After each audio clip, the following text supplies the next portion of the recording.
circles. Earth, air, water, 5 channel, go bananas. When I talk to the gods, wide north. Whoever wrote the myth, I'm taking the court. Since the 1930s, the Parthenon has continued to host changing art exhibitions in its galleries and to educate both Nashvillians and visitors about the legacy of the ancient Greeks and their impact on American civilization. The Nashville Parthenon is owned and operated by the Metropolitan Board of Parks and Recreation, a department of the Metropolitan Government of Nashville and Davidson County. The Parthenon in Nashville is the world's only exact size and detail replica of the original temple in Athens, Greece.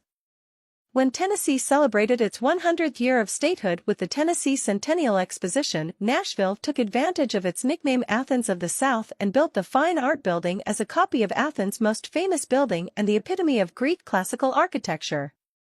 Although built to be temporary, as were all the buildings of the Centennial, the Parthenon crystallized for Nashvillians their image of themselves and their city, and they were loath to tear it down at the conclusion of the exposition. The exterior coating, sculpture and decorative work were made of plaster and soon deteriorated. Repeated patching kept destruction at bay for several years, but in 1920 the city was forced to a permanent solution: tear it down or rebuild it in lasting materials. The decision to rebuild involved local architect Russell Hart and, as consultant, architectural historian William Bell Dinsmore.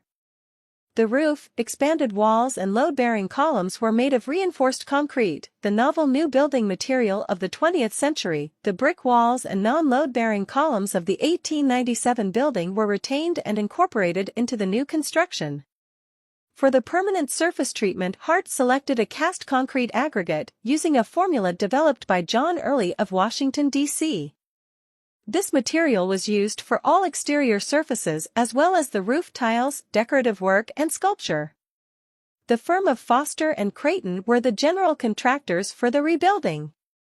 Sculptor George Julian Zalnay, who had created the pedimental sculptures on the 1897 Parthenon, returned to make the metapiece of the Doric frieze. Nashville sculptor Belle Kinney and her Austrian-born husband Leopold Scholz were hired to create the permanent pediment figures.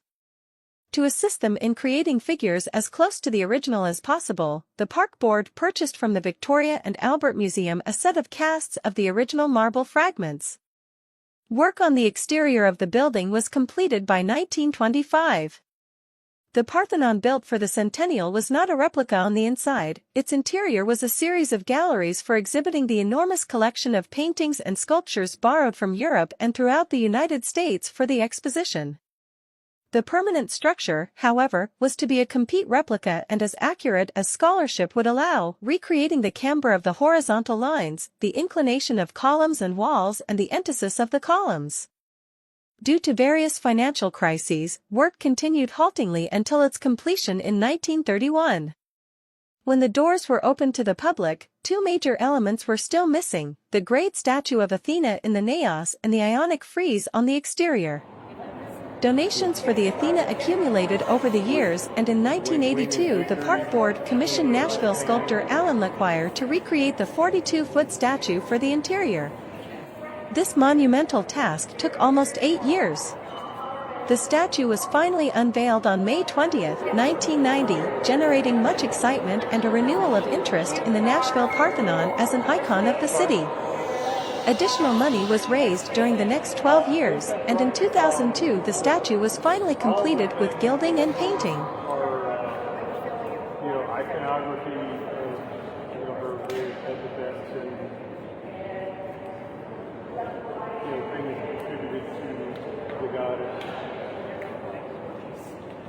I can't recall especially until had this in my head. Let me tell you, oh yes. When I talk to the gods, wide north. Whoever wrote the myth, I'm taking the court. I love the occult cause the truth is the dark. If this is the facts, let's take it to the source. I'm on the east coast, Atlantic is the west. That means east is water on my land, I bless. Lack of tracks, like my case, I rest. It makes no sense on the path, on the quest. The water in the west ain't water for my nest. It's good to collect all the case in effect. So let's connect, I'm making the rest. I interpret all your dogma texts.